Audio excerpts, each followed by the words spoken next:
Hi friends, welcome back to my channel. ನಾನು ಶೋಭಾ. ಎಲ್ಲರೂ ಹೇಗಿದ್ದೀರಾ? ಐ ಹೋಪ್ ಎಲ್ಲರೂ ಚೆನ್ನಾಗಿದ್ದೀರಾ ಅಂತ ಭಾವಿಸ್ತಾ ಇದ್ದೀನಿ. ನಾನಿವತ್ತು ರೆಡಿ ಮಿಕ್ಸ್ ದೋಕ್ರಾ ಪ್ಯಾಕೆಟ್ ತೊಗೊಂಡ್ಬಿಟ್ಟು ಹೇಗೆ ಮಾಡೋದು ಅಂತ ಸಿಂಪಲ್ಲಾಗಿ ತೋರಿಸ್ತಾ ಇದ್ದೀನಿ. ಇಲ್ಲಿ ನಾನು ಕೇಕ್ ಮೋಲ್ಡ್ನ ತೊಗೊಂಡ್ಬಿಟ್ಟು ಅದಕ್ಕೆ ಒಂದು ಸ್ವಲ್ಪ ಆಯಿಲ್ ಸ್ಪ್ರೆಡ್ ಮಾಡಿ ಇಟ್ಕೊಂಡಿದ್ದೀನಿ.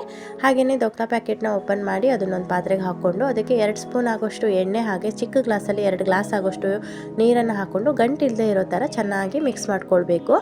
ಇದು ಬ್ಯಾಟರ್ ಬಂದುಬಿಟ್ಟು ಇಡ್ಲಿ ಬ್ಯಾಟರ್ ಟೈಪಲ್ಲಿ ಇರಬೇಕು. ಆಮೇಲೆ ಇಡ್ಲಿ ಪಾತ್ರದಲ್ಲಿ ನೀರನ್ನ ಬಿಸಿ ಆಗ್ಲಿಕ್ಕೆ ಇಟ್ಟಿದ್ದೆ. ಸ್ಟೀಮಲ್ಲಿ ನಾವೊಂದು 20 to 25 ಮಿನಿಟ್ಸ್ ಇದನ್ನ ಬೇಯಿಸ್ಕೊಂಡ್ರೆ ಆಗಿಬಿಡುತ್ತೆ. ಸಿಂಪಲ್ಲಾಗಿ ಒಂದು ಒಗ್ಗರಣೆ ಮಾಡಿಬಿಡೋಣ. ಎಣ್ಣೆ, ಸಾಸಿವೆ, ಜೀರಿಗೆ ಹಾಕಿ ಒಗ್ಗರಣೆ ರೆಡಿ ಮಾಡಿ ಮೇಲ್ಗಡೆ ಹಾಕಿಬಿಟ್ಟು ಹಾಗೆಯೇ ಹಸಿ ಕಾಯಿ ಮತ್ತು ಕೊತ್ತಂಬರಿ ಸೊಪ್ಪನ್ನ ಮೇಲ್ಗಡೆಯಿಂದ ಉದುರಿಸ್ಕೊಬಿಟ್ರೆ ದೋಕ್ರಾ ರೆಡಿ ಆಗಿಬಿಡುತ್ತೆ. ತುಂಬಾ ಚೆನ್ನಾಗಿರುತ್ತೆ, ತುಂಬ ಸಾಫ್ಟಾಗಿ ಬಂದಿರುತ್ತೆ. ಇದನ್ನು ನೀವು ಮಾರ್ನಿಂಗ್ ಟಿಫನಿಗೆ ಕೂಡ ತಿನ್ಬೋದು, ಇಲ್ಲ ಈವ್ನಿಂಗ್ ಸ್ನ್ಯಾಕ್ಸ್ ಟೈಪ್ ಕೂಡ ತಿನ್ಬೋದು. ಯಾವುದಾದ್ರೂ ಚಟ್ನಿ ಜೊತೆ ತಿನ್ಬೋದು. ಕಾಯಿ ಚಟ್ನಿ, ಶೇಂಗಾ ಚಟ್ನಿ ಜೊತೆ ತುಂಬಾ ಚೆನ್ನಾಗಿರುತ್ತೆ. ಒಂದ್ಸಲ ಟ್ರೈ ಮಾಡಿ ನೋಡಿ ಹೇಗೆ ಸಾಫ್ಟಾಗಿ ಬಂದಿದೆ, ಲೇಯರ್ ಆಗಿ ಬಂದಿದೆ ನೋಡಿ. ನೀವು ಕೂಡ ಟ್ರೈ ಮಾಡಿ ನೋಡಿ, ಕಮೆಂಟ್ ಮಾಡಿ. Thank you friends, thank you for watching.